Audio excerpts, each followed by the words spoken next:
The night had teeth. Beverly Hills, 1947, silent, polished, and deceptively calm. Behind closed curtains, a man sat alone, and the world outside seemed to hold its breath.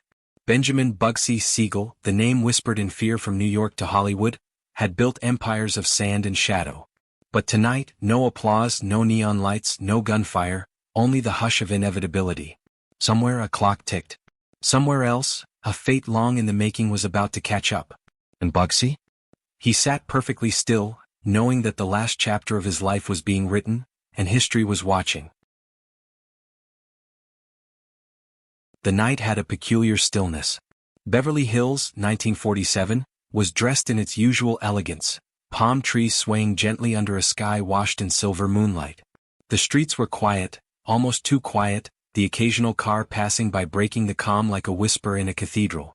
Somewhere in a mansion nestled between manicured lawns and wrought iron gates, a room sat in near darkness, its curtains drawn, shielding its secrets from the world. Benjamin Bugsy Siegel leaned back in a high-backed leather armchair, a single lamp casting a soft golden halo around his face. The man who had turned deserts into playgrounds, who had built Las Vegas from nothing more than sand and ambition, now found himself staring into a void more chilling than any alley in Brooklyn or casino floor in Nevada. For once, there was no deal to be made, no rival to intimidate, no laughter to charm, only the weight of a life spent balancing brilliance and danger. Bugsy's eyes flicked to the glass on the side table. Whiskey. Untouched. He didn't need it tonight. Nothing could numb the tension that had settled over him like a second skin. Every step he had taken, every choice he had made, every bullet fired or threat whispered, had led him here. The irony of it was not lost on him. A life that had danced on the edge of violence and fame now held still in a quiet Beverly Hills room, waiting. His mind drifted back, unwillingly, to the streets of New York. Rain-slicked sidewalks, neon signs reflected in puddles, the chatter of mobsters in shadowed doorways. It had been a city of opportunity, danger, and lessons carved in blood.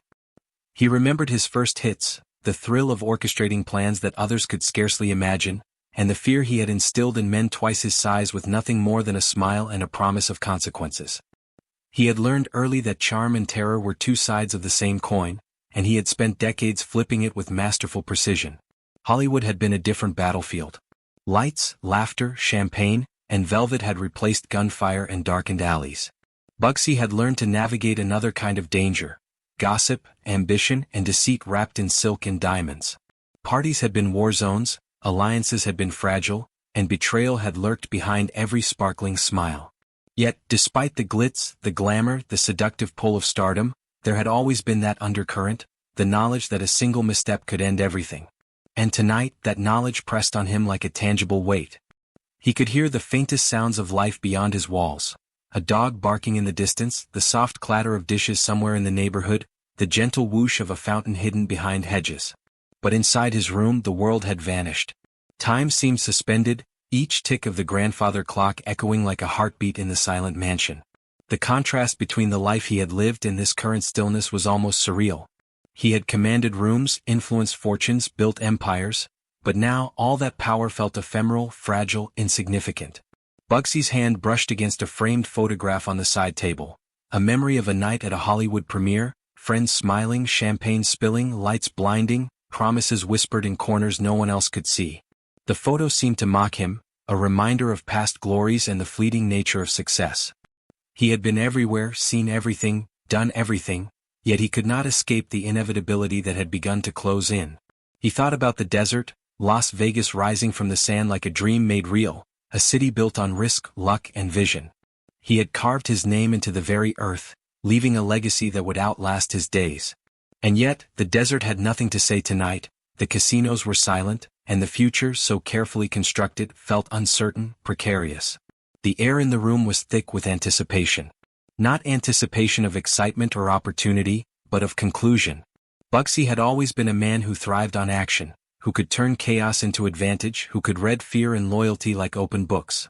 But tonight, there was no action to take, no enemy to face, no plan to execute. Tonight, all he could do was sit, and in sitting face the truth of a life that had never truly paused. Outside, the world continued its indifferent rhythm. Palm fronds swayed, distant neon signs flickered, and somewhere an owl called to the moon. Yet inside that room Bugsy Siegel existed in a bubble of stillness. For a man who had spent decades chasing power, adrenaline, and notoriety, this silence was almost unbearable. And yet, within it, there was clarity.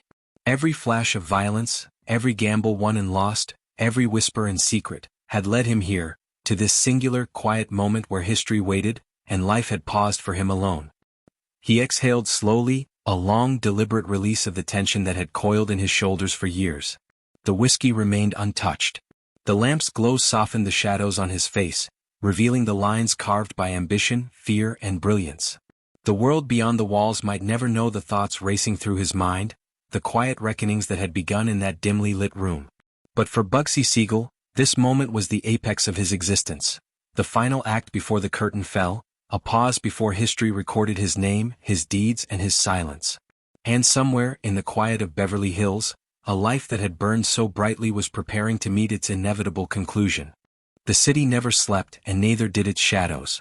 New York in the 1920s and early 30s was a living, breathing organism, pulsing with opportunity, danger, and the scent of ambition that mingled with rain-slicked streets and the smoky haze of countless speakeasies. For Benjamin Bugsy Siegel, it was both playground and battlefield, a maze of alleyways, neon signs, and whispered deals where every choice could mean fortune or death. He had arrived as a boy, eyes wide with the glitter of possibility, but quickly learned that innocence was a liability in the streets he called home. The neighborhoods were alive with their own hierarchies, families, and codes, and Bugsy had to carve his place carefully, using charm, cunning, and a calculated touch of fear. The lesson came early: trust was scarce, loyalty fleeting, and the slightest misstep could become a permanent stain. His first real test arrived not with gunfire but with observation. Bugsy watched, learned, and memorized patterns: the footsteps of men in dark coats, the rhythms of law enforcement, the subtle signs that a room contained more danger than its outward decor suggested. He began running errands for older, more established figures in the underworld, small jobs that were deceptively mundane, delivering messages, ferrying packages, observing rival movements. But within these mundane tasks lay lessons in power, influence, and survival. It wasn't long before Bugsy's audacity became apparent. Where others hesitated, he acted. Where others questioned, he struck decisively. The first time he was given a firearm to handle an assignment, his hand was steady, his focus absolute. It wasn't the gun that defined him, it was his mind, mapping out every variable, anticipating consequences, and calculating outcomes in a way that left older mobsters both impressed and wary. By the time he was in his early 20s, Bugsy had already earned a reputation. Whispered warnings traveled from Brooklyn to Manhattan. Siegel is sharp. Watch him. And with reputation came opportunity. Jobs increased in complexity: collection of debts, intimidation of rivals, negotiation of alliances. Bugsy thrived on these pressures, embracing the tension that would have broken a lesser man. He learned to read people like open books, interpreting micro-expressions, hesitations, and the smallest shifts in body language. Every handshake, every glance, every whispered promise carried weight. Yet, for all his ruthlessness, Bugsy had a peculiar code. He respected cleverness, rewarded loyalty, and took calculated risks rather than reckless gambles. Violence was a tool, not a pastime, and it was deployed with precision. He became known for efficiency, striking where necessary, vanishing before the consequences could catch him. In a city overflowing with chaos, Bugsy was a master of controlled storms. His life, however, was not without danger. Rivals tested him constantly, assessing his nerve, probing for weaknesses. Each confrontation, whether in a dimly lit alley or behind closed doors in a smoky speakeasy, was a chess match. Bugsy had to weigh outcomes, anticipate betrayals, and ensure that his actions preserved both his life and his growing influence. He learned that the street had its own morality separate from the law. Respect could be bought or earned, but deceit could be fatal. Amid this shadowed education, Bugsy also cultivated charm. He learned that intimidation alone could only carry a man so far. To truly ascend, one needed charisma, the ability to blend fear and allure seamlessly. He frequented gatherings where business was transacted in whispers and gestures, observing socialites, entertainers, and influential figures, and learning to navigate worlds both legal and illicit. By combining intellect, audacity, and an understanding of human nature, he created a persona that was as magnetic as it was dangerous. The story of Bugsy's rise is also a story of alliances. He was not alone in his ascent. He moved among families, forming bonds, negotiating loyalties, and testing those around him. Some became trusted lieutenants, willing to risk life and freedom on his behalf. Others were adversaries in waiting, their ambitions clashing with his own, setting the stage for confrontations that would define the trajectory of organized crime in America. Each relationship required negotiation, subtlety, and an acute awareness of shifting power dynamics. Yet, it was not only the human adversaries that shaped him. The very city of New York was a character in its own right, a sprawling metropolis of opportunity and peril. Its streets were labyrinthine, its politics entangled, and its neighborhoods fiercely territorial. Bugsy navigated this urban jungle with the instincts of a predator and the mind of a strategist. Every corner held potential danger, every social engagement required vigilance. Through this, he honed his skills not only as a criminal but as a tactician, someone capable of orchestrating plans that span neighborhoods, boroughs, and even states. The tension of this period, the constant pressure, the need for precision, and the high stakes, shaped Bugsy into a man who would later be called the architect of Las Vegas. His vision extended beyond immediate gain. He began to dream of empires, of casinos that would rise from desert sands, of influence that would span generations. But those dreams were built on the foundation of New York's shadows, on lessons learned in alleys, bars, and clandestine meetings where a single mistake could end everything. Bugsy's adolescence and early adulthood were punctuated by moments of calculated risk and daring exploits. There were nights when he walked the edge between survival and oblivion, when every glance over a shoulder was warranted, when loyalty and betrayal were indistinguishable. In those moments he discovered something vital. The mind was the ultimate weapon and perception could be as deadly as any bullet. Through these crucibles, Bugsy learned the power of patience. He learned that timing was everything, that to act too soon could be disastrous and to hesitate could be fatal. He mastered the art of influence, the subtle manipulation of perception, and the creation of an aura that inspired both respect and fear. Men and women around him became instruments in a carefully choreographed symphony of ambition, and Bugsy conducted it with precision unmatched by any of his peers. By the time he had consolidated his influence across Brooklyn and Manhattan, Bugsy Siegel was no longer merely a participant in the criminal underworld. He was a force within it. His reputation had spread, his network had grown, and his ambitions had expanded beyond the confines of the city. Yet even at this height, the shadows of the streets continued to shape him, whispering lessons in loyalty, caution, and the delicate balance between risk and reward. The streets of New York had taught him survival, the social gatherings had taught him manipulation, and the constant pressure of his environment had forged a mind capable of strategic brilliance. These lessons would serve as the foundation for his later ventures, from the glittering allure of Hollywood to the sun-baked visions of Las Vegas. But more than any city, any ally, or any adversary, it was in the quiet observation of human behavior, the flicker of an eye, the hesitation of a hand, the subtle tone of a voice, that Bugsy honed his edge, preparing for a life that would be as legendary as it was perilous. The city at night carried a dangerous poetry. Bugsy knew the streets like the back of his hand. Every alley, fire escape, and hidden doorway was catalogued in his mind. And yet, no amount of familiarity could remove the tension, the ever-present threat of a misstep. It was during these nights that he honed his reputation as both a strategist and an executor. A man capable of orchestrating precision strikes with minimal exposure, a man whose mind operated on multiple levels simultaneously. One of his earliest high-stakes assignments involved a rival who had been encroaching on Brooklyn territory. Bugsy's task was simple on paper: deliver a message, assert dominance, and remind the rival of who controlled the streets. But the simplicity was deceptive. The rival was clever, surrounded by loyal men who would not hesitate to retaliate. Bugsy spent days observing routines, noting patterns, and planning contingencies. Every variable was considered: the rival's preferred routes, the time of night, the placement of allies, the chance of interference from the law. The night of execution was quiet but charged. Bugsy followed the rival's car discreetly through rain-slicked streets, shadows stretching across the pavement. A single flash of headlights, the briefest hesitation, and the job was done, not with brute force but with precision intimidation. The message was clear: cross him and consequences would follow. It was the kind of calculated risk that built legends. The rival never forgot, and word spread throughout New York's underworld that Bugsy Siegel was not a man to be underestimated. Yet these successes were only part of his evolution.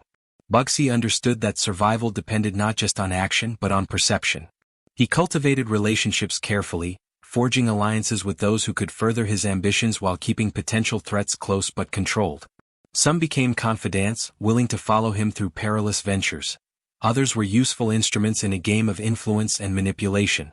Every interaction, every handshake, every whispered conversation was a calculated move in a larger game that spanned boroughs and eventually the entire country. Hollywood beckoned with its own unique challenges. The city of stars and illusion required different skills: diplomacy, charm, and the ability to navigate a world where deception was as common as applause. Bugsy adapted swiftly. He moved among socialites and entertainers, observing, learning, and subtly influencing. He recognized the power of optics, the value of appearances, and the way a carefully placed smile or well-timed gesture could open doors that brute force never could. It was here, amidst glittering parties and velvet interiors, that Bugsy's duality became most apparent.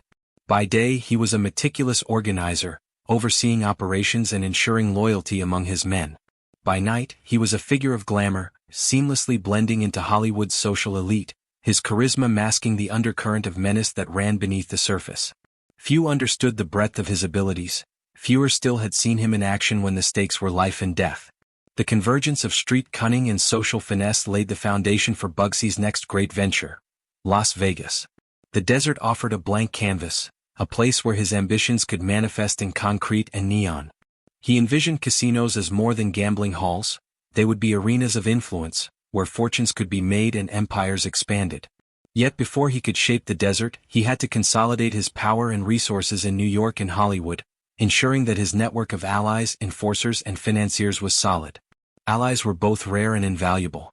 Bugsy relied on men whose loyalty had been tested, who understood the stakes and the code that governed their world. They were men who could execute orders without question, who could navigate the delicate balance between ambition and survival. Each alliance was cultivated carefully, negotiations conducted with subtlety and precision. Betrayal was always a risk, and Bugsy accounted for it at every turn, ensuring that contingency plans were in place should any partner falter. At the same time, enemies lurked in every shadow. Rival factions watched his moves, assessing his strategies, waiting for a misstep. The underworld was a delicate ecosystem, and Bugsy navigated it with the instincts of a predator and the intellect of a tactician. Every decision carried weight, every action was deliberate.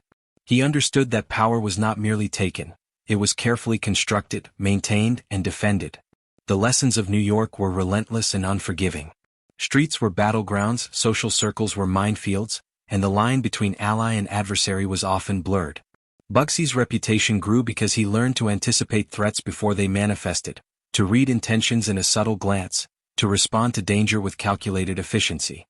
These experiences would later define his approach to Las Vegas, where he would need the same combination of audacity, intelligence, and unflinching resolve. Amid the danger and ambition, there were moments that revealed the man behind the legend. Bugsy's strategic mind coexisted with a peculiar sense of loyalty to those he deemed worthy. He rewarded cleverness, respected courage, and never underestimated the human element in any plan. His life was a delicate choreography, balancing risk and reward, threat and opportunity, violence and diplomacy. It was a dance that few could match and fewer still could survive. By the end of his New York years, Bugsy Siegel had become a figure of mythic proportions within the underworld. His actions had carved a path that combined fear, respect, and admiration. He had mastered the art of influence, the power of perception, and the precision of action. But more importantly, he had learned to navigate a world where death was never far, where every moment carried consequences, and where the stakes could escalate in a heartbeat. This crucible of New York forged the man who would later command deserts and casinos, who would charm Hollywood stars and intimidate rivals alike. Bugsy's formative years were a tapestry of shadows, strategy, and survival, each thread essential to the legend that would become inseparable from the name Siegel. The city had tested him, shaped him, and tempered him, leaving behind a figure capable of envisioning and executing grand ambitions that transcended the boundaries of ordinary criminal enterprise. And yet, even as he looked forward, planning Las Vegas and the empire that would bear his mark, Bugsy could not escape the lessons of the past. The streets of New York whispered in his mind, the echoes of threats avoided, deals struck, and enemies outmaneuvered. These echoes were not just memories, they were guides, cautionary tales, and reminders that power was always fleeting, that ambition demanded vigilance, and that the shadows of the past could reach into the desert sands of the future. By the mid-1920s, Bugsy's influence in New York had grown exponentially. He had learned the subtle art of intimidation, knowing when to strike with visible force and when to let whispers do the work. One incident, still whispered among the old-timers, exemplified his rising reputation. A rival gang had begun encroaching on a lucrative bootlegging route, confident that the young Siegel would be easy to push aside. But Bugsy had anticipated every move. He shadowed the rivals' operations for weeks, noting the guard schedules, the shipment's timing, and the complacency that came from overconfidence. On a foggy night along the Brooklyn waterfront, he executed a plan that required no bullets, only perception and precision. The rivals' shipments were intercepted, subtly diverted, and a series of letters delivered to key figures, letters that hinted at retribution without stating it outright. Fear is a weapon often more effective than force, and Bugsy wielded it masterfully. By dawn, the rival gang retreated, their confidence shattered, and Bugsy's name spread like wildfire through the criminal networks. Siegel was not to be trifled with.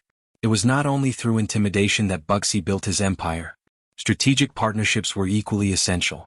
He forged alliances with influential figures who could provide protection, financing, and opportunities beyond what mere street smarts could achieve. These alliances required careful navigation.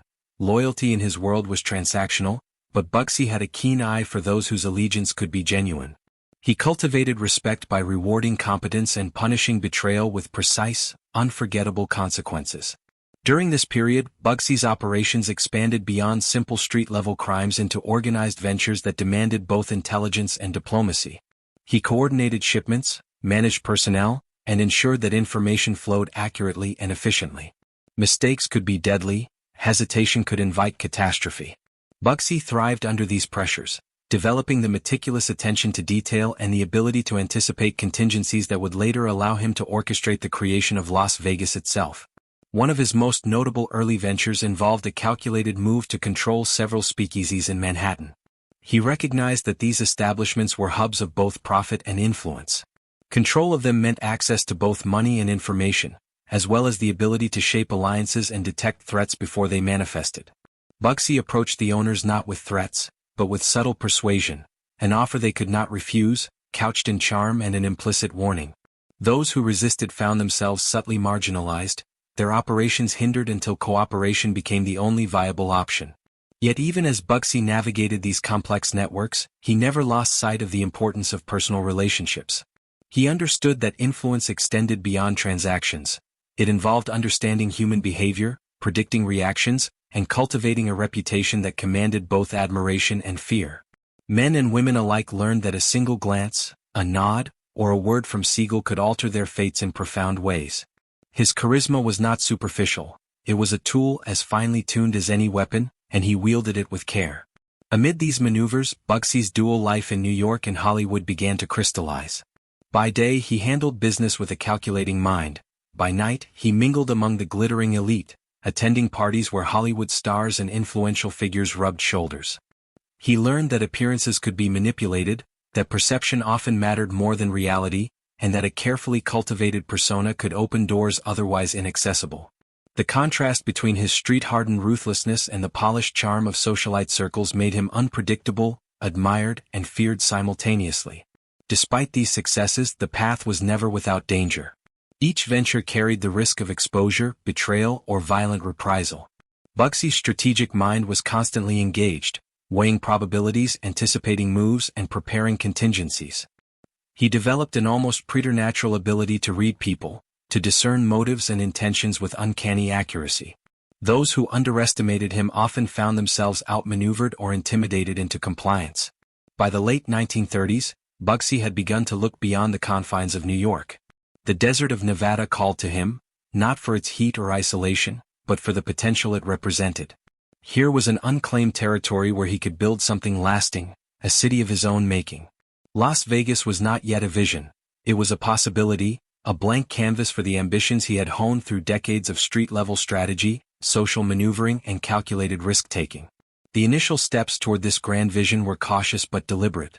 Bugsy assessed the terrain, studied potential investors, and gauged the appetite of associates for undertaking ventures far removed from familiar streets and theaters. Every move required careful planning, every commitment balanced against the risk of overextension. Yet, within him there was a certainty, a belief that with the right combination of ambition, intelligence, and calculated audacity, he could create something unprecedented.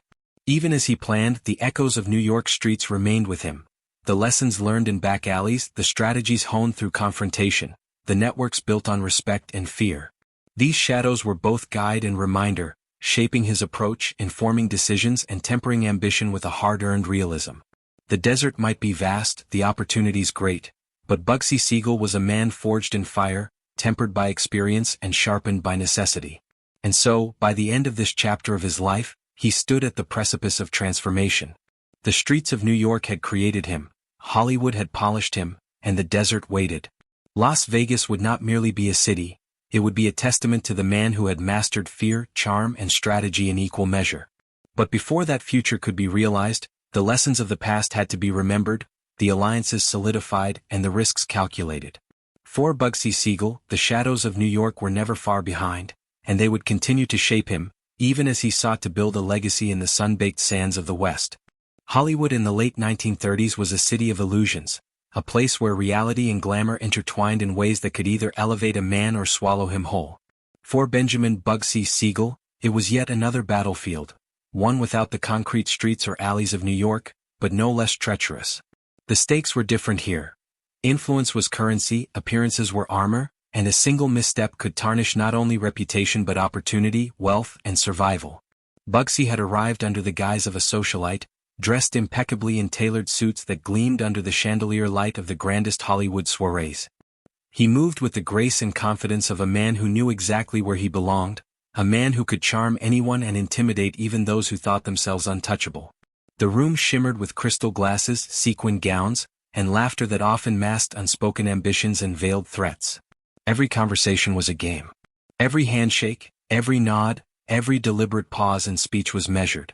Bugsy learned quickly which alliances were advantageous, which rivalries could be leveraged, and which individuals simply needed to be observed and catalogued for future use. He recognized talent and power, but he also understood fear and desire, and he wove these elements into a tapestry that served his ultimate goals. Amid the glitter, Bugsy maintained the edge that had defined him in New York. He was always aware of the undercurrent of danger, the subtle glances, the whispered conversations. Hollywood might have been a playground for the rich and famous, but for someone like Siegel, it was another stage where stakes were survival and dominance. The contrast between the polished surface and the hidden currents beneath fascinated him. He thrived in this environment, blending charm with caution, observation with action.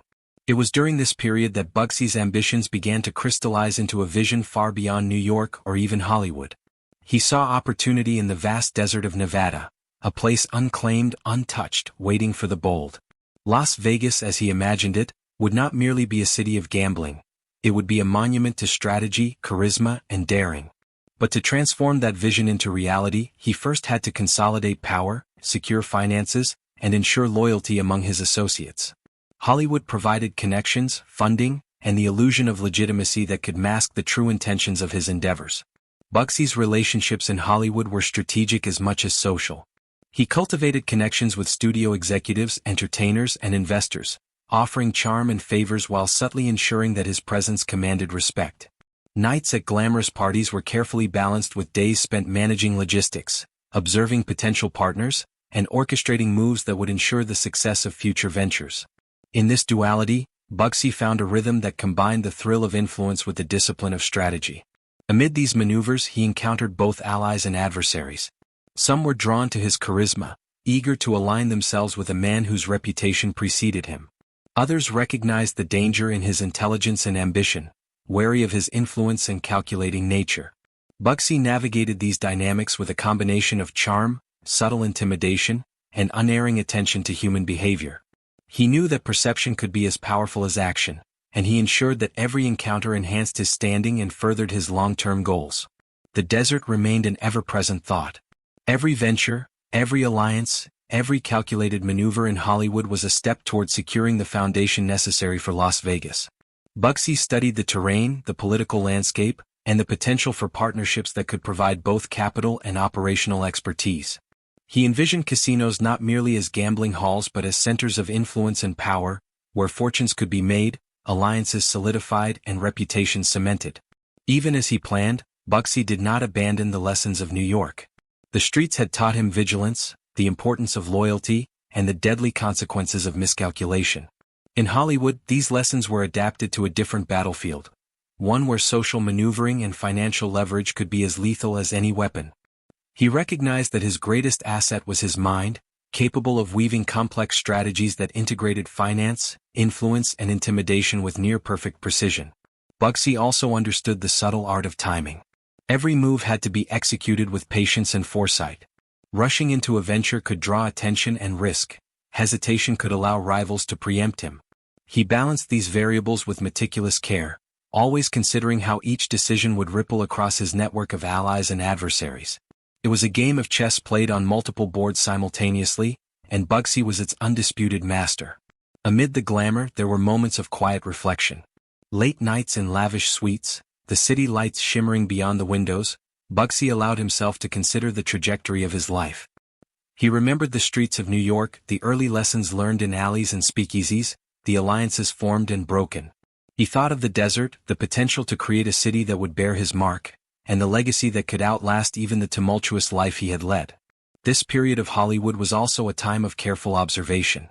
Bugsy watched how influence was wielded, how wealth and reputation could manipulate outcomes, and how the perceptions of others could be shaped to serve his ends. He studied human behavior with the precision of a scientist, noting patterns, vulnerabilities, and opportunities. These insights would later inform the design and management of Las Vegas, where every guest, every investor, and every employee would become part of a complex ecosystem that Bugsy would control with strategic brilliance. Amid the glitter and intrigue, the shadows of potential threats loomed. Rivals watched, competitors maneuvered, and even allies could become liabilities if not managed with care. Bugsy's ability to anticipate moves, plan contingencies, and deploy influence discreetly was the difference between survival and disaster. His reputation as a man who could charm, intimidate, and execute with precision grew steadily, ensuring that both friends and foes approached him with caution and respect. By the time he began making concrete plans for Las Vegas, Bugsy Siegel was a man transformed. The streets of New York had forged him, Hollywood had honed him, and the desert awaited as the canvas for his greatest vision. Yet, every step toward the future was informed by the lessons of the past: vigilance, strategy, and the careful cultivation of influence.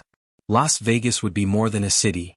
It would be a testament to the mind of a man who had mastered charm, cunning, and courage in equal measure. Bugsy's vision of Las Vegas began not with buildings or neon signs, but with meticulous planning and strategic observation. The desert, barren yet full of potential, represented more than land. It was a canvas for ambition, a place untouched by the rules and rivalries of New York and Hollywood. To him, every grain of sand symbolized an opportunity, a piece of territory that could be transformed into a legacy. He started by meeting with potential investors, men who had capital but lacked vision, and who were dazzled by his combination of charisma and unflinching determination. Bugsy understood that money alone would not build Las Vegas. It required a network of skilled operators, loyal associates, and a reputation that could command both respect and fear. He crafted each pitch with precision, balancing allure with subtle intimidation, ensuring that those who aligned with him understood the gravity and potential reward of the venture. The first steps were cautious. Bugsy purchased plots strategically, focusing on locations that offered both visibility and control.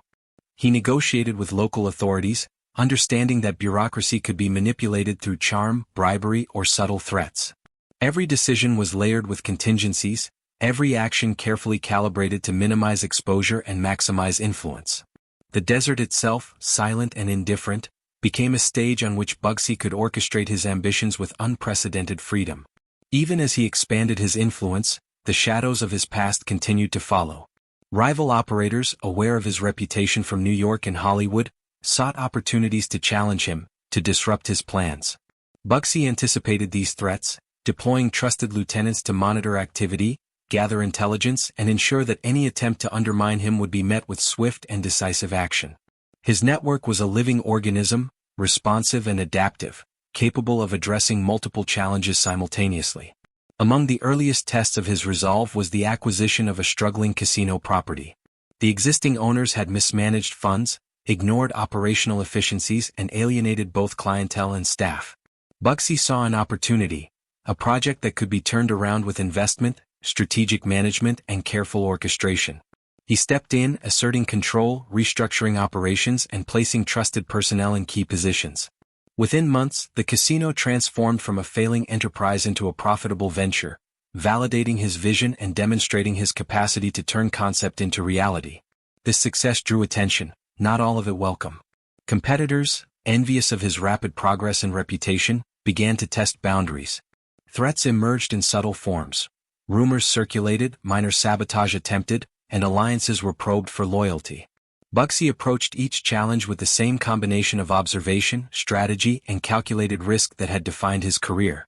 He neutralized threats quietly, efficiently, ensuring that disruption was minimized and his control remained unchallenged. The construction and development of Las Vegas also demanded innovation.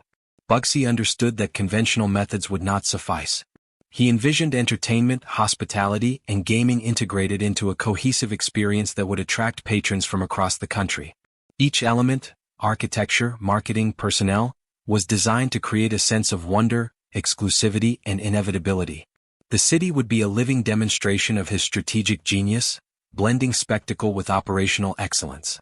During this period, Bugsy's personal life was a study in contrasts. Social engagements, both in Hollywood and Las Vegas, offered opportunities for networking and influence, yet the solitude of planning in the desert reminded him of the stakes at hand.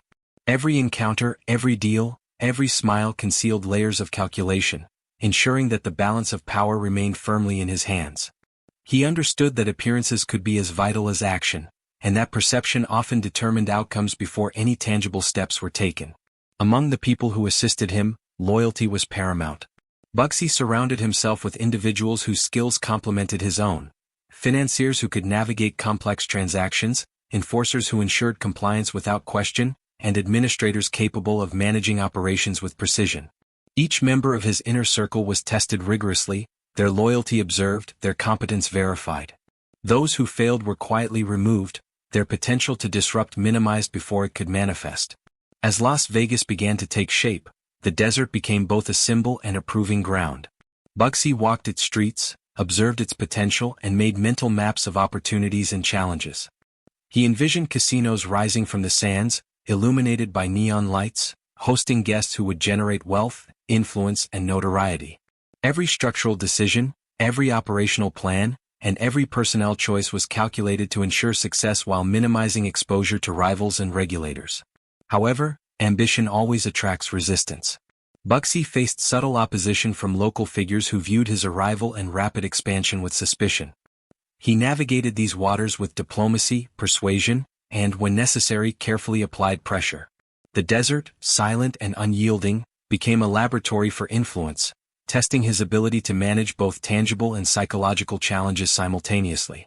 At night, Bugsy often reflected on the path that had brought him here. From the streets of New York, where survival demanded cunning and ruthlessness, to Hollywood, where charm and perception were currency, every experience had forged the mind capable of envisioning Las Vegas.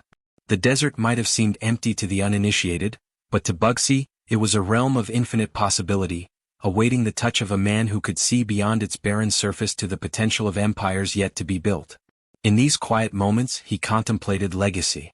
The casinos would not merely serve as centers of gambling and entertainment, they would represent the culmination of a life spent navigating risk, mastering perception, and exercising influence. Each brick, each neon light, each carefully curated event would reflect his vision, his strategy, and his understanding of human nature. Las Vegas would bear the imprint of Bugsy Siegel not just in structure, but in spirit, demonstrating the power of intellect, audacity, and perseverance. Yet even as progress advanced, Bugsy never forgot the lessons of his past. Rivalry, betrayal, and vigilance remained constant companions. The ghosts of New York, the shadows of Hollywood, and the whispers of those who doubted him were all reminders that power was never secure, and that every opportunity carried risk. He embraced these lessons, integrating them into his plans, ensuring that every step forward was both deliberate and fortified against potential disruption. The early days of Las Vegas were a crucible.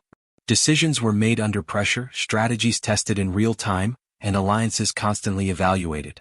Bugsy's combination of intellect, charisma, and tactical precision allowed him to manage multiple fronts simultaneously, transforming potential chaos into structured, profitable operations.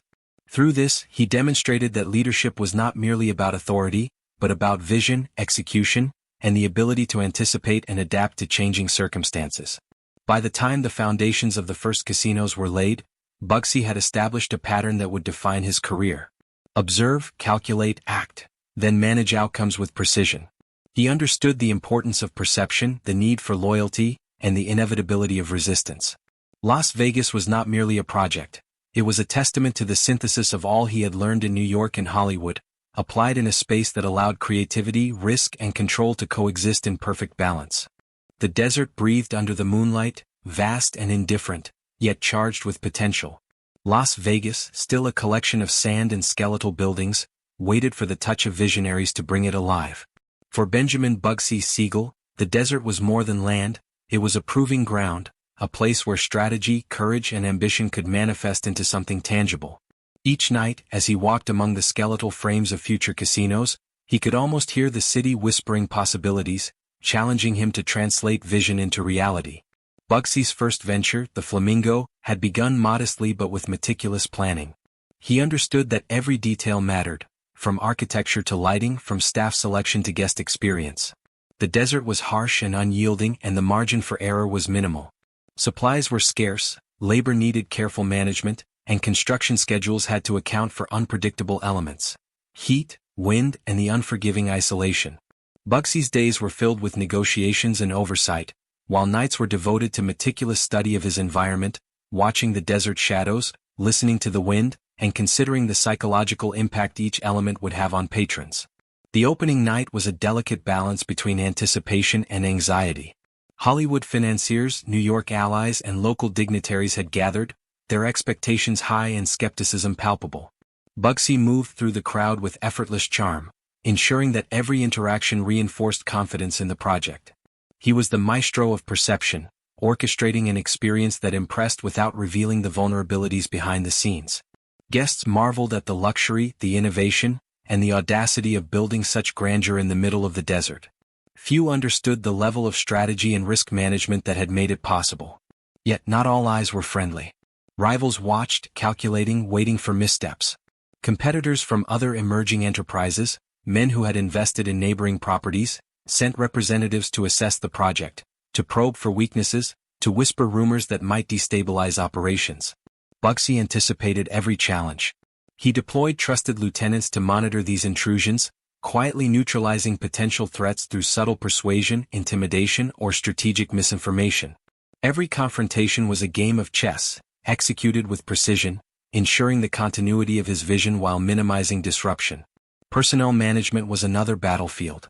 Bugsy handpicked staff, ensuring that loyalty, competence, and discretion were paramount. Each employee understood the stakes. Mistakes could carry consequences beyond simple reprimand.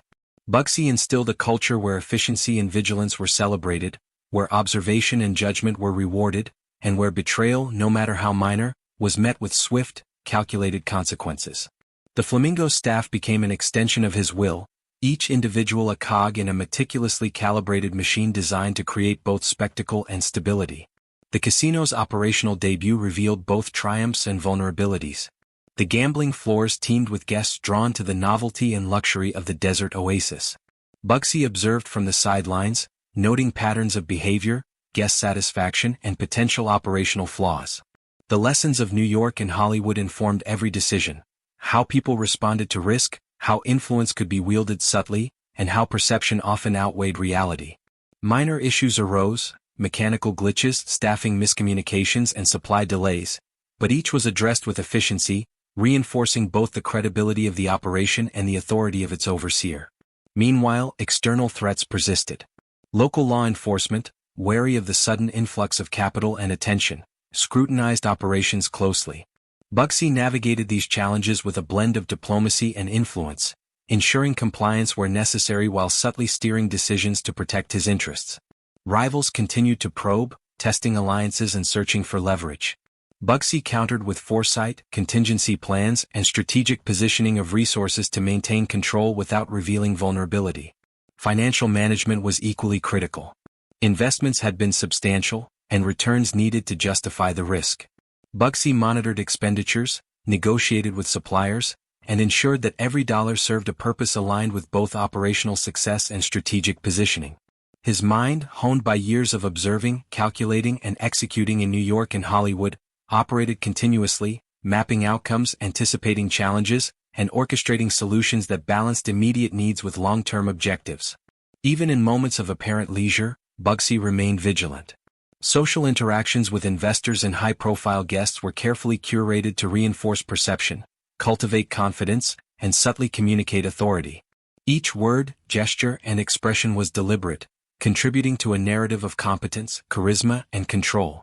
The desert, silent and indifferent, served as a canvas against which these human dramas played out, a stage for ambition measured against an unforgiving environment. By the first month, the Flamingo had begun to establish its reputation. Patrons returned, drawn by novelty and the promise of luxury, unaware of the intricate strategies and calculated risk underlying their experience. Bugsy observed, learned, and adjusted, refining operations, training staff, and ensuring that every facet of the enterprise met exacting standards. Rival operators, though still probing, recognized the efficacy of his management and began to recalibrate their own strategies in response.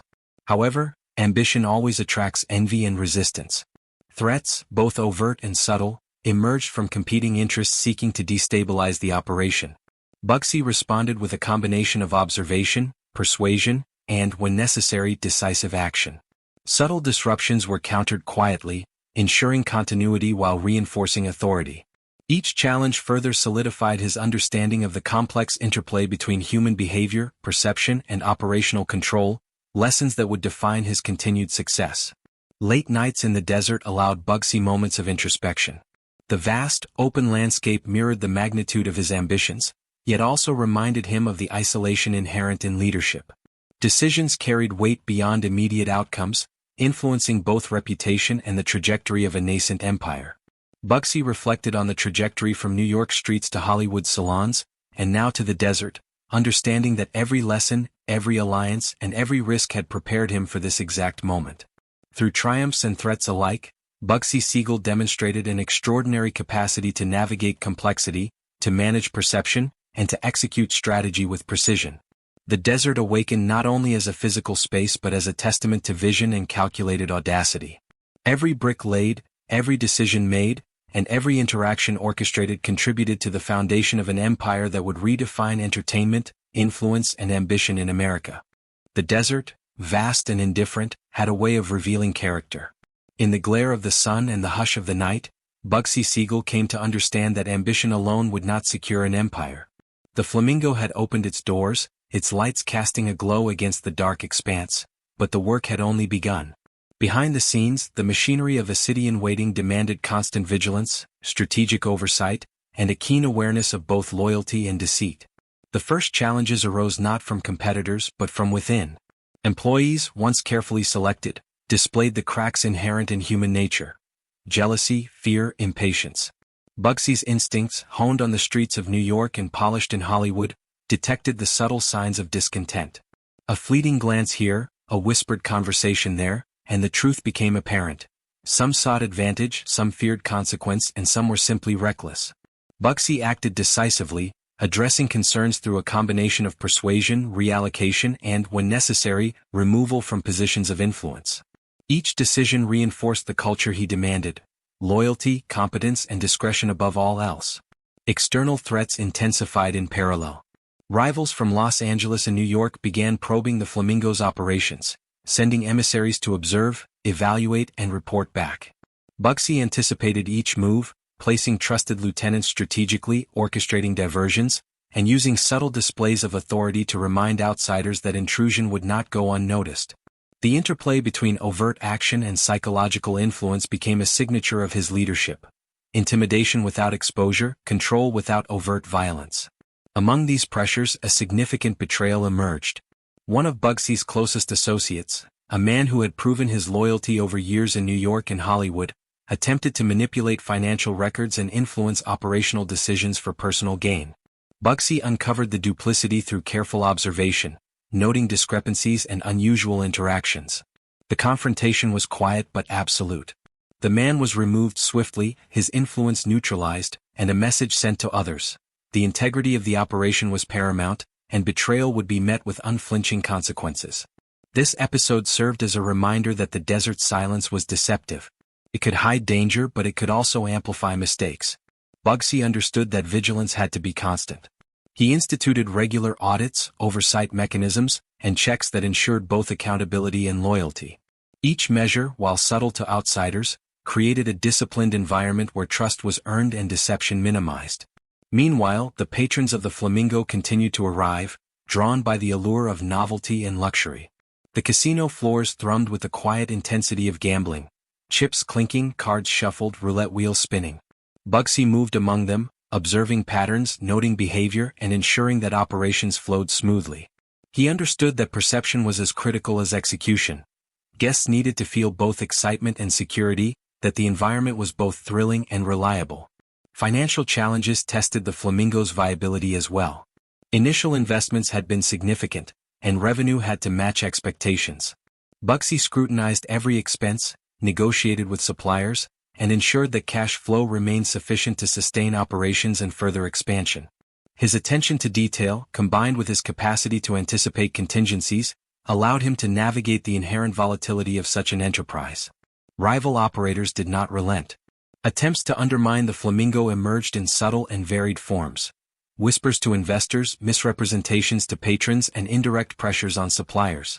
Bugsy responded with a calculated blend of diplomacy and quiet authority, neutralizing threats without drawing attention to potential vulnerabilities. Each move reinforced his reputation as a man whose influence extended beyond the visible, whose control was both precise and pervasive. Bugsy also began to refine the social and entertainment aspects of the Flamingo. He recognized that the casino's success relied not only on gambling but on creating a comprehensive experience. Live performances, curated dining, and attentive service were implemented to enhance guest satisfaction and reinforce the perception of exclusivity. These measures demonstrated a sophisticated understanding of psychology, hospitality, and human desire, further distinguishing his vision from mere monetary ventures. Amid the operational pressures, Bugsy remained acutely aware of his personal image.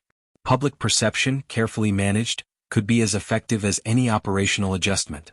He attended high-profile events, cultivated relationships with influential figures, and ensured that his presence was both admired and subtly feared. Every appearance reinforced the narrative of a competent, charismatic, and unassailable leader.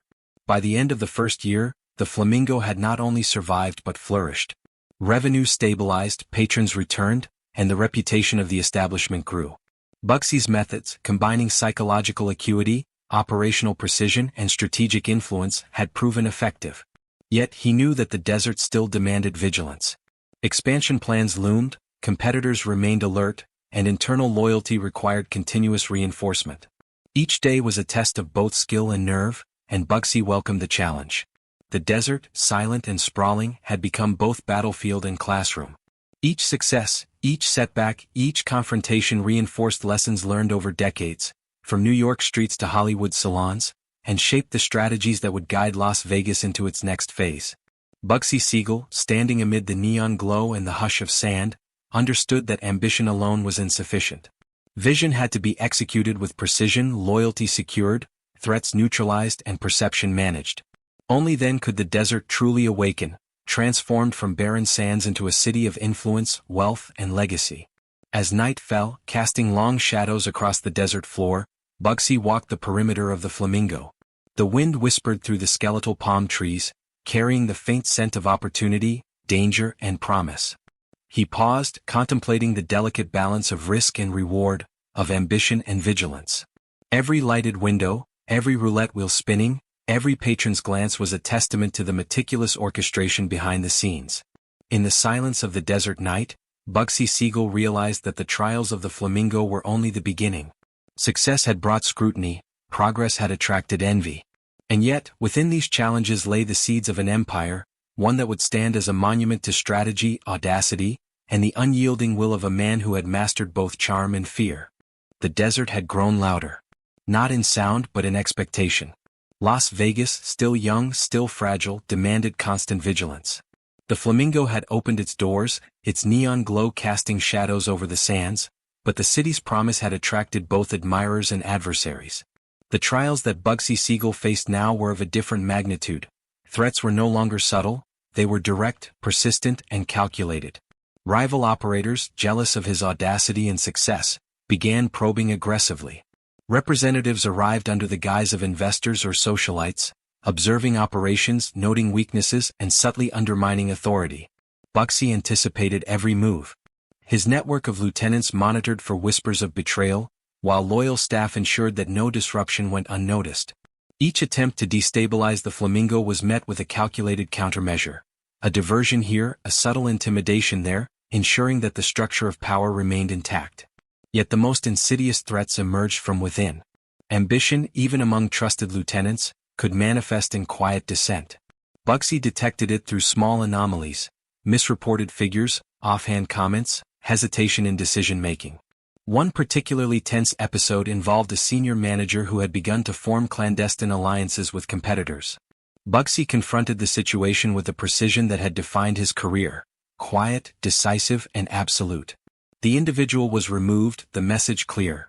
Loyalty and competence were paramount, and betrayal would be met without hesitation. The Flamingo itself faced operational challenges that tested the limits of Bugsy's leadership. A surge in patronage strained resources, requiring rapid adjustments in staffing, logistics, and financial oversight. Equipment failures, minor sabotage, and miscommunication threatened the smooth operation of the casino floor. Bugsy, observing quietly from the shadows, orchestrated rapid responses, ensuring that issues were resolved before patrons could perceive any disruption. His attention to detail was exhaustive. Every roulette wheel, every card game, every staff interaction was monitored and calibrated to maintain the illusion of seamless perfection. Amid these trials, Bugsy expanded his influence beyond the Flamingo. He began acquiring adjacent properties, negotiating carefully with local landowners and investors, and positioning himself as the architect of a nascent city. Each acquisition was executed with strategic foresight, considering not only immediate profitability but long-term control and influence. The desert, once indifferent, was now being transformed under his vision into a network of interrelated enterprises, each reinforcing the strength and reach of his empire. Financial pressures remained constant. The capital required to sustain and expand the Flamingo and other ventures was immense, and margins were tight. Bugsy implemented rigorous oversight, negotiated favorable terms with suppliers, and monitored cash flows with the precision of a seasoned strategist. Every expenditure, every investment, and every transaction was scrutinized, ensuring that resources were aligned with operational objectives and strategic ambitions. Enemies were relentless.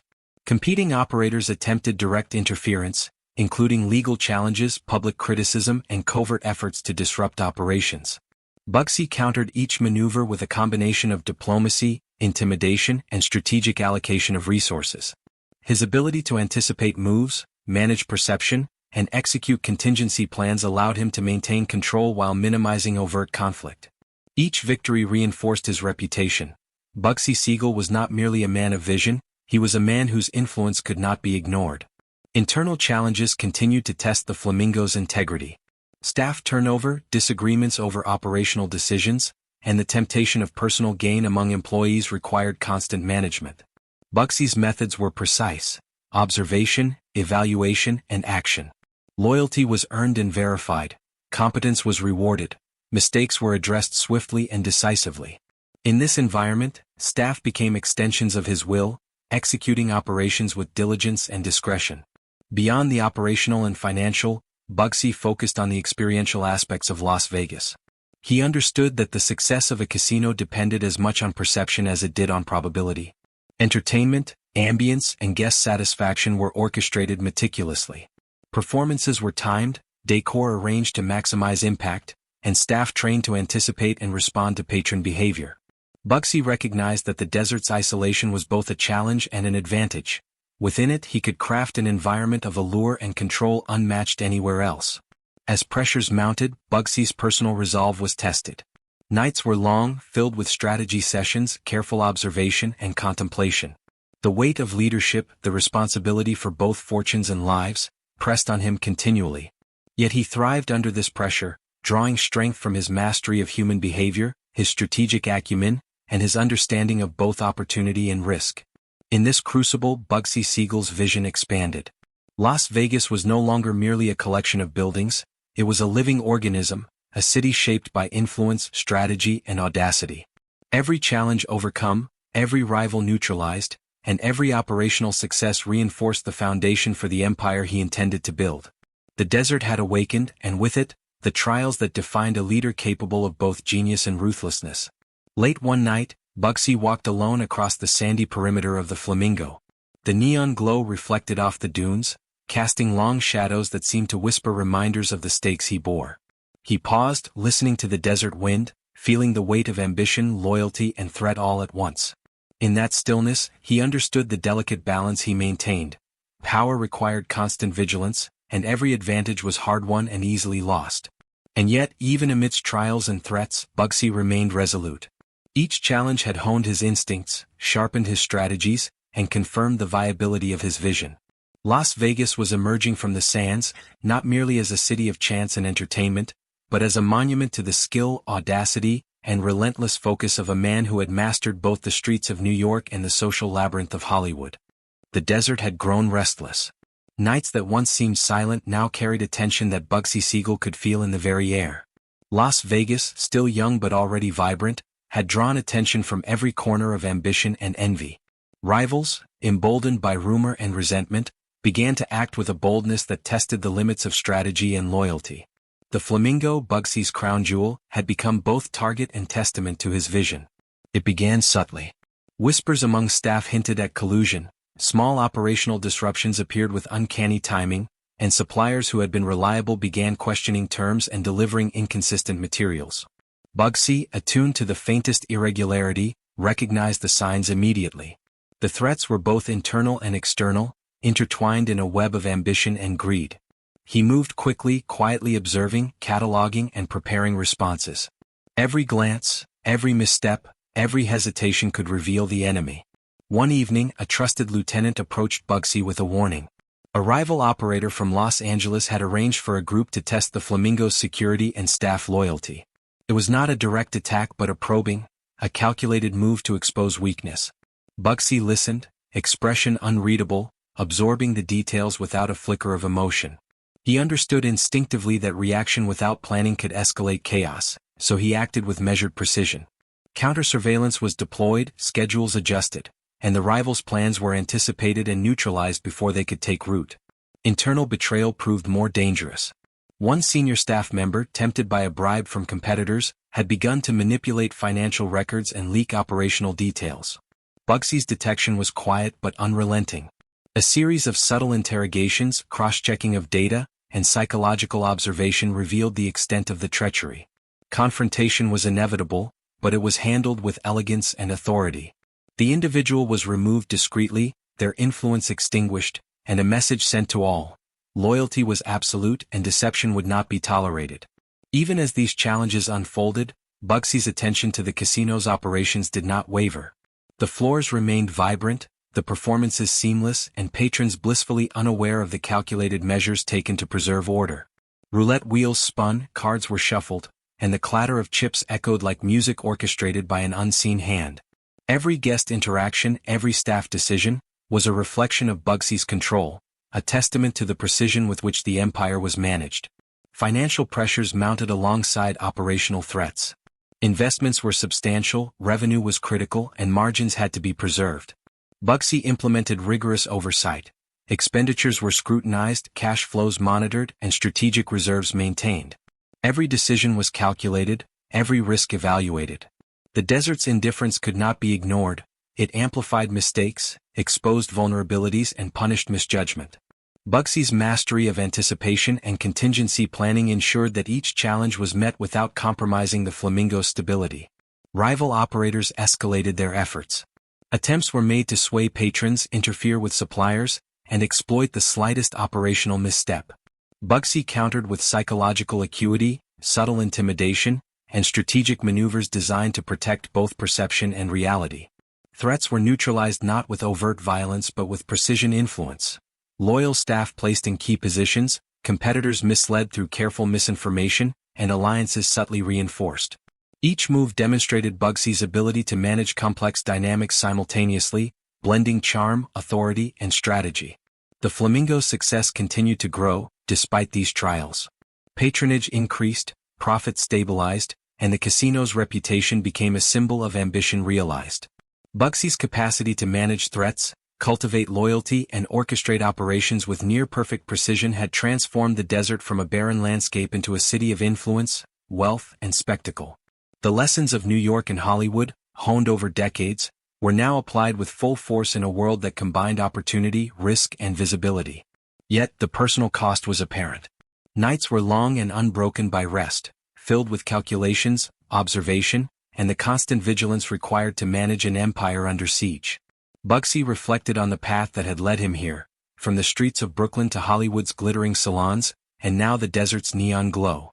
Each trial, each confrontation, each subtle victory reinforced his understanding that ambition demanded sacrifice, foresight, and relentless attention to detail. The desert itself became a mirror of his own vigilance. Shadows shifted in the glow of neon lights, carrying the weight of potential threat and opportunity. Bugsy walked the perimeter of the Flamingo late at night, feeling the weight of responsibility, the pressure of expectation, and the subtle tension of unresolved conflicts. He understood that leadership in this environment was measured not just by vision but by the ability to manage uncertainty, manipulate perception, and act decisively when required. By the end of this chapter in Las Vegas, Bugsy Siegel had cemented his control. Rivals had been neutralized or contained, internal betrayals addressed, and operational excellence maintained. Yet the trials of the desert had left no room for complacency. The Flamingo was secure but constantly tested. The empire was expanding but always vulnerable. Every step forward was a careful negotiation between risk and reward, ambition and restraint. In these moments, Bugsy's genius became apparent. He had created not merely a casino, but a complex system of influence and control. The desert had awakened, shaped by his vision, but it was his mind, his charisma, and his strategic brilliance that ensured the city's survival and growth. Las Vegas was no longer just an idea, it was a living testament to the trials overcome, the alliances forged, and the vigilance that defined the man who had tamed both New York streets and Hollywood salons to build it. The desert heat pressed down relentlessly, but it was not the sun that tested Bugsy Siegel, it was the fragility of loyalty. Las Vegas, though dazzling under neon and night sky, had become a battleground for influence, ambition, and survival. The Flamingo thrived outwardly, but beneath the polished floors and shimmering lights, tension simmered. Allies once trusted were now testing boundaries, while rivals probed weaknesses with relentless cunning. It began subtly. Financial discrepancies, miscommunications, and unusual behavior among key staff signaled something deeper. Bugsy's instincts, honed over decades in New York and Hollywood, recognized the patterns immediately. Betrayal had been attempted before, but never at this scale, and never with such audacity. The enemy was not only outside the Flamingo, it had infiltrated its heart. One night, Bugsy convened a discreet meeting with his inner circle, the ones whose loyalty had been vetted through years of service and observation. Eyes were sharp, faces composed, but tension hung like a desert mirage. Bugsy did not speak immediately. He let the silence build, letting each person consider the weight of what was to come. Then, in measured tones, he outlined the evidence of betrayal, carefully delineating fact from conjecture, observing reactions with a meticulous eye. The revelation was explosive. A senior manager, previously considered indispensable, had colluded with rival operators to manipulate casino operations, siphon funds, and leak information to competitors. The breach was both financial and operational, a threat capable of unraveling months of meticulous planning. Bugsy's mind raced, but his expression remained unreadable. Panic, fear, or hesitation were luxuries he could not afford. He acted decisively. Contingency plans were activated. The individual was quietly removed, operational controls tightened, and communications monitored for any further signs of complicity. Bugsy's approach was surgical.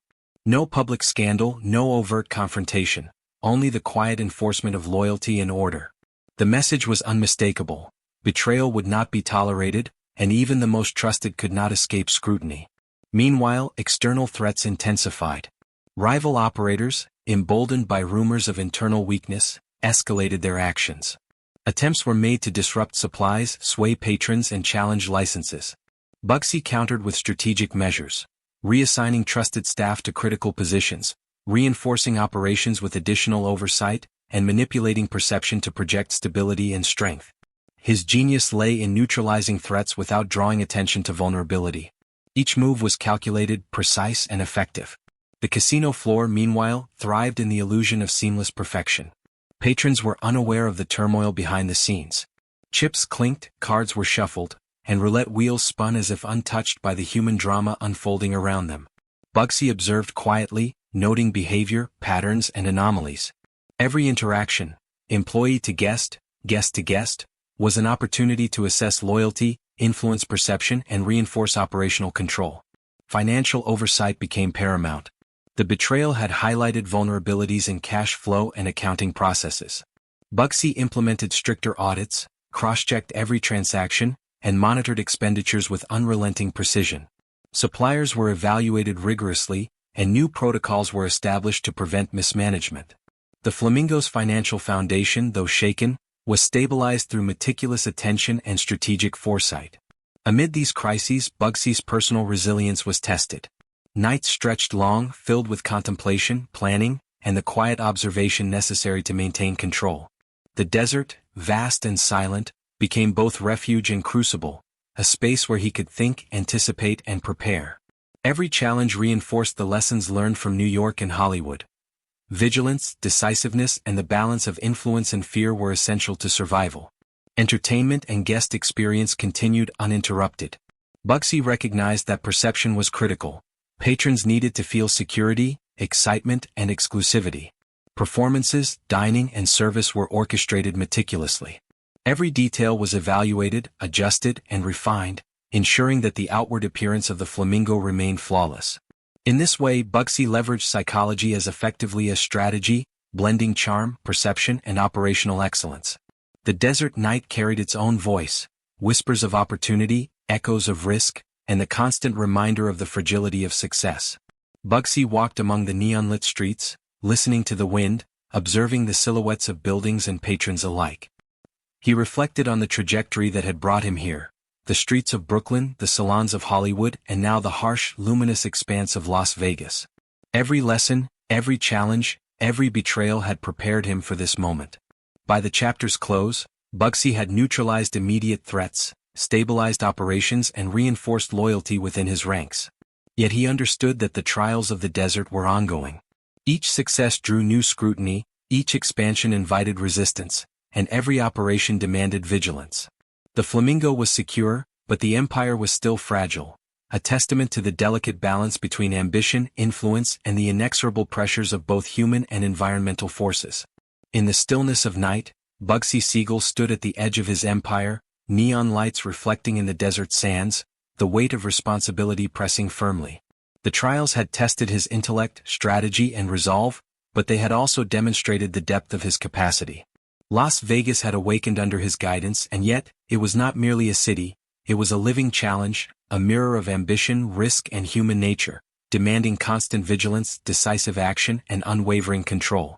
The desert was restless once more.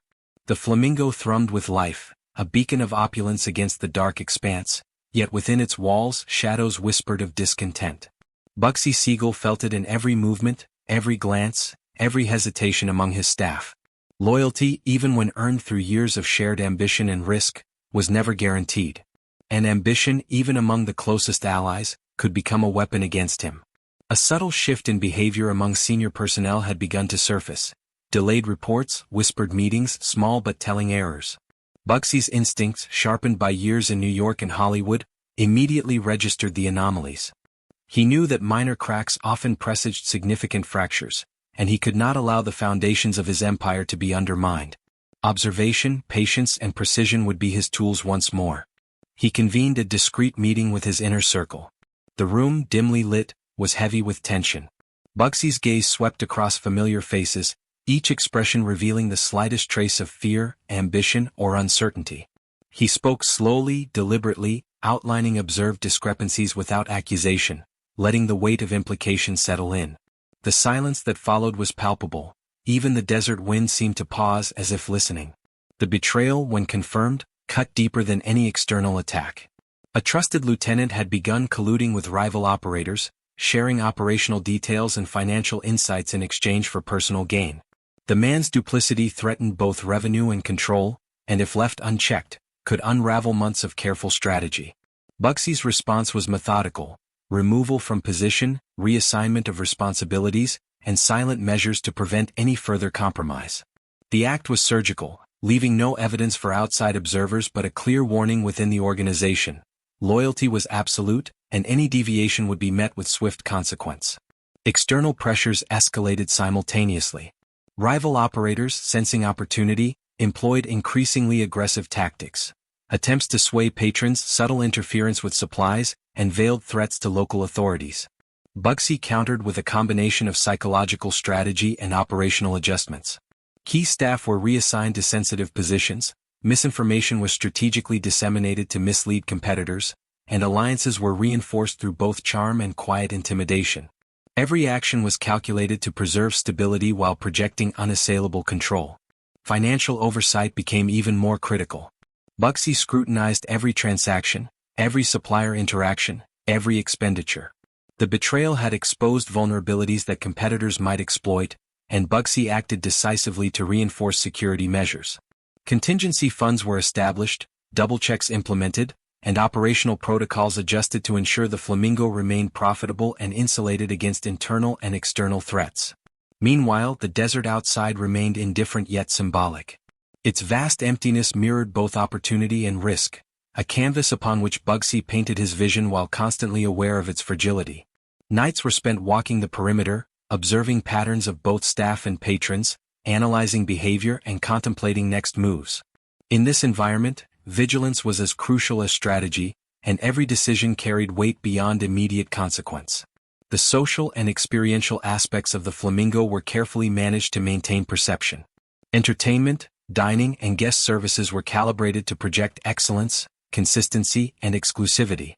Bugsy understood that the patron's perception of stability, luxury, and excitement was as critical to the Flamingo's success as operational efficiency. A single misstep, visible to the wrong person, could have amplified consequences. Amid these pressures, Bugsy reflected on his trajectory. From Brooklyn streets to Hollywood salons, and now the desert oasis of Las Vegas, every stage had honed his instincts, sharpened his judgment, and refined his capacity for leadership. The trials of the Flamingo, both internal and external, were not merely challenges. They were opportunities to test and confirm the resilience of his vision, the loyalty of his associates, and the viability of his empire. Yet the psychological toll was undeniable.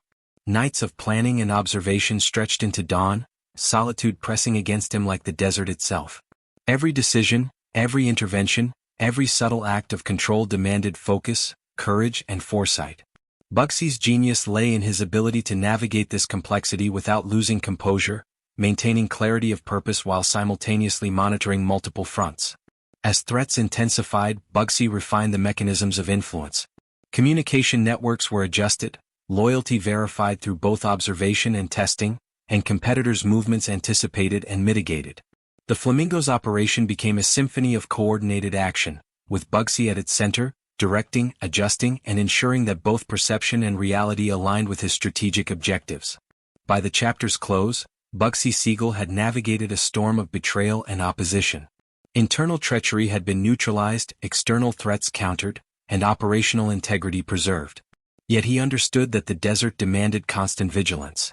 Las Vegas, though vibrant and alive, was still fragile, its future dependent upon the delicate balance of ambition, loyalty, and strategy.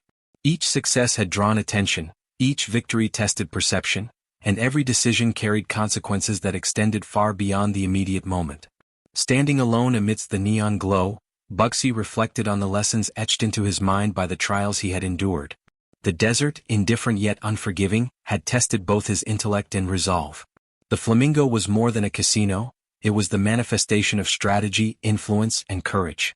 And Bugsy, standing at the edge of his empire, knew that each challenge survived, each betrayal neutralized, and each victory achieved only strengthened the foundation upon which the future of Las Vegas would be built. The desert wind carried a subtle warning that only those attuned could hear. Las Vegas, still young and raw, had grown under the careful orchestration of Benjamin Bugsy Siegel, yet the closer it approached its full glory, the sharper the threats became. Shadows moved not only on the neon-lit casino floors but in the corridors of trust, weaving whispers, manipulating perception, and probing for weaknesses.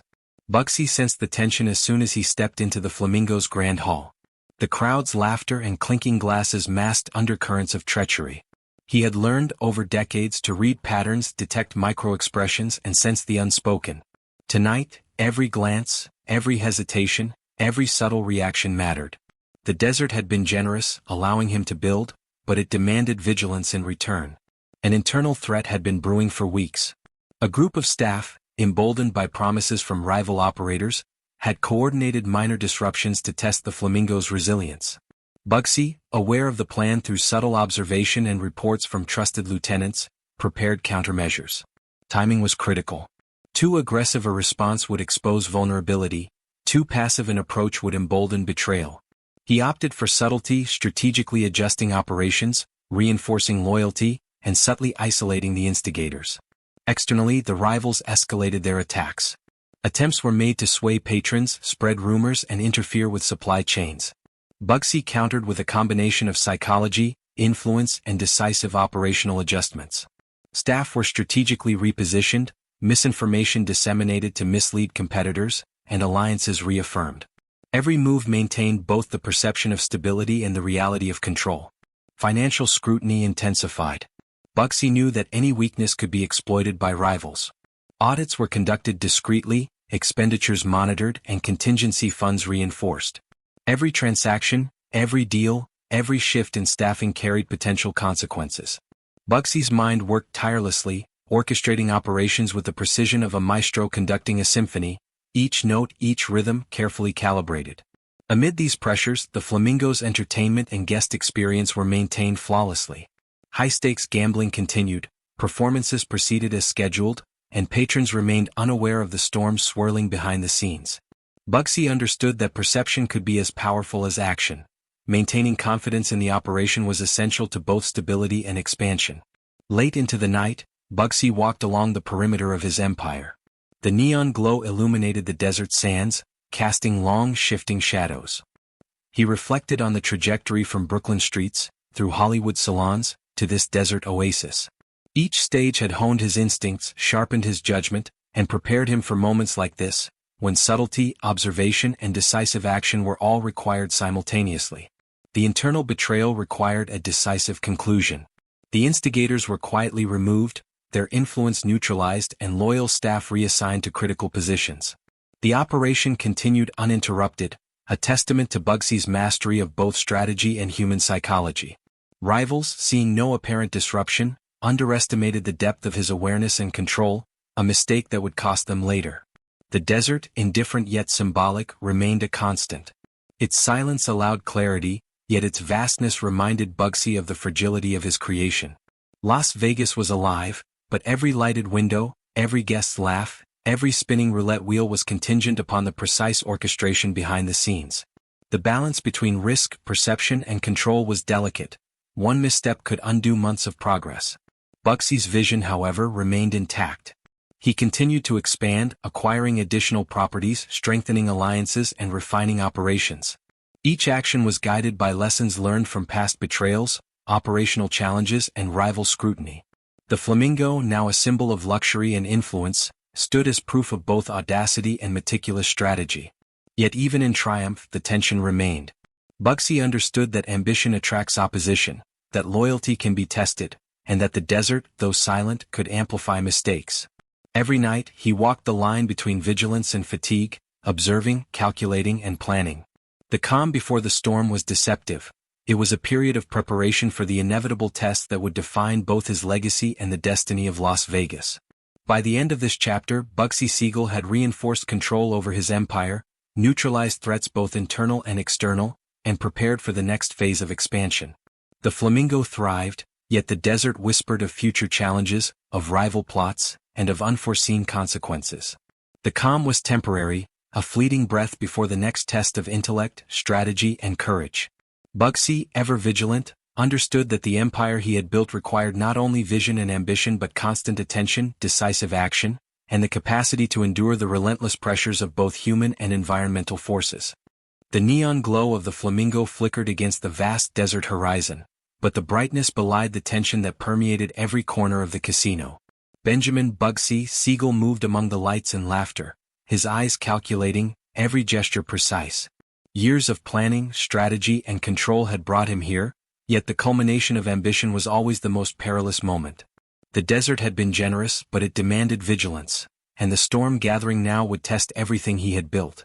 Reports arrived in subtle, coded forms.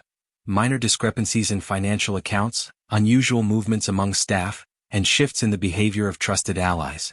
Bugsy's instincts, honed on the streets of Brooklyn and refined in Hollywood's glittering salons, detected patterns immediately. Betrayal had never been so close, nor so audacious. The challenge was clear. Identify the threats, neutralize them, and maintain the illusion of flawless operation. Failure was not an option. Simultaneously, rival operators intensified their strategies. Sabotage attempts became more coordinated. Delayed deliveries, misinformation campaigns, and covert efforts to lure patrons away. The threats were multifaceted, testing both operational oversight and psychological resilience. Bugsy responded with precision, deploying trusted lieutenants, adjusting logistics, and manipulating perception to maintain confidence among staff, patrons, and investors. Each countermeasure was calculated to protect both the Flamingo and his broader vision. Internal pressures reached a breaking point.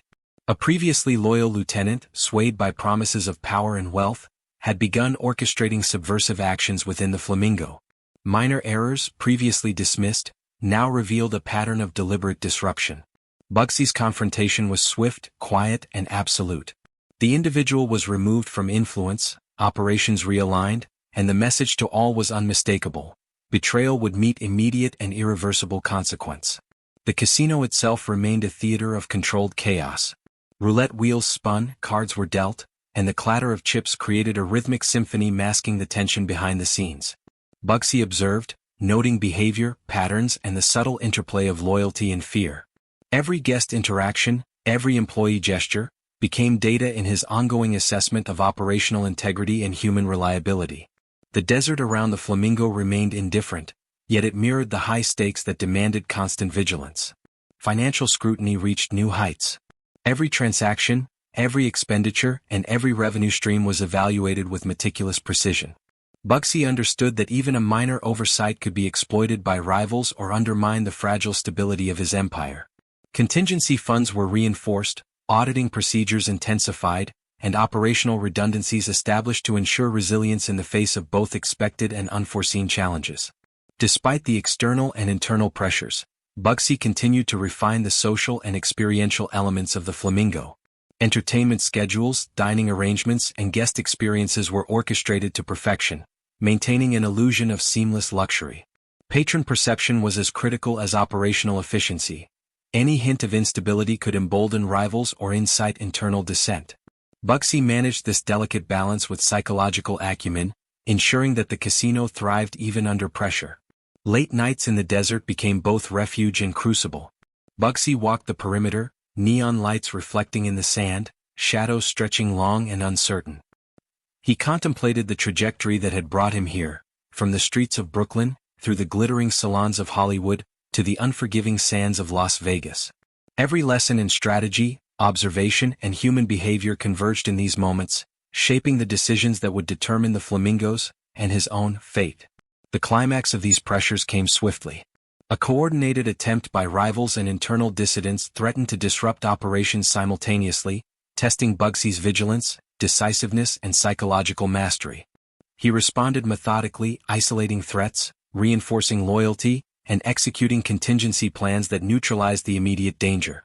The chaos, unseen by patrons and most staff, was a testament to his strategic genius and ability to maintain control under extreme conditions. By the close of the chapter, Bugsy Siegel had weathered the gathering storm.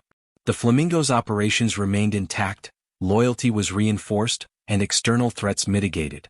Yet the desert whispered of the fragility of empire. Ambition, while realized in structures and revenue, carried perpetual risk. Every victory attracted scrutiny, every expansion invited envy, and every decision could reverberate with unforeseen consequences. The Flamingo stood as both monument and battlefield, a symbol of audacity, strategy, and unyielding vigilance. Bugsy paused amidst the neon glow, desert wind whispering across the sands. He knew that the greatest tests were still to come. Rivals, internal treachery, and the unforgiving nature of human ambition would challenge him again. And yet, with each trial survived, each obstacle overcome, his empire, though precarious, had grown stronger. The desert had awakened, but it demanded perpetual mastery, a lesson Bugsy Siegel understood better than anyone. The desert was silent that night, as if holding its breath. Las Vegas, a city born from ambition and audacity, gleamed under the neon glow of the Flamingo. The laughter, the spinning roulette wheels, the clinking of chips, everything seemed as it should. Yet beneath the glitter, tension coiled like a rattlesnake, unseen but ever-present. Benjamin Bugsy Siegel, the man who had turned sand into empire, walked through the corridors of his creation with measured steps, aware that every shadow could conceal a threat. Reports of rival activity had intensified over the past weeks. Competitors, unable to accept his audacity, orchestrated complex plots to undermine him. They approached both the patrons and his inner circle with subtle threats, bribes, and deception. Bugsy, ever vigilant, had anticipated many moves, but the simultaneous convergence of internal betrayal and external scheming presented a challenge unlike any he had faced. Every decision carried life-or-death consequences, not just for him but for the empire he had built from the desert sands. Inside, whispers of disloyalty surfaced. Trusted lieutenants, tested repeatedly, showed signs of wavering under pressure. Bugsy, observing micro-expressions, listening for subtle intonations and cross-referencing behavior with operational outcomes, identified the instigators. He acted decisively, reallocating responsibilities, isolating potential threats, and reinforcing loyalty through both incentive and subtle intimidation. The message was clear: betrayal would not be tolerated, and the integrity of the Flamingo was absolute. Even as he managed internal and external threats, the operations of the Flamingo remained flawless in appearance. Guests were oblivious to the high-stakes maneuvering behind the scenes. Entertainment, service, and gambling were orchestrated to perfection. Bugsy understood that perception was as critical as reality. The empire's success relied upon confidence, both among patrons and within his team. Any sign of weakness could be exploited by rivals or misinterpreted by staff. Yet the psychological weight was immense. Bugsy navigated sleepless nights filled with strategy, observation, and contingency planning. Every movement, every interaction, and every decision had to be precise. The desert, indifferent to human ambition, mirrored the stakes. Unforgiving, expansive, and silent, yet capable of amplifying even minor errors. Bugsy's genius lay in his capacity to process multiple variables simultaneously, anticipating outcomes with uncanny accuracy. As the night deepened, Bugsy walked the perimeter of the Flamingo. Neon lights painted the desert sands in electric hues, casting long, shifting shadows. He reflected on the journey that had brought him here. Brooklyn streets where survival demanded cunning and ruthlessness, Hollywood salons where perception shaped opportunity, and now the desert, where vision met execution. Each stage had honed instincts, sharpened judgment, and prepared him for the moment where the stakes could not be higher.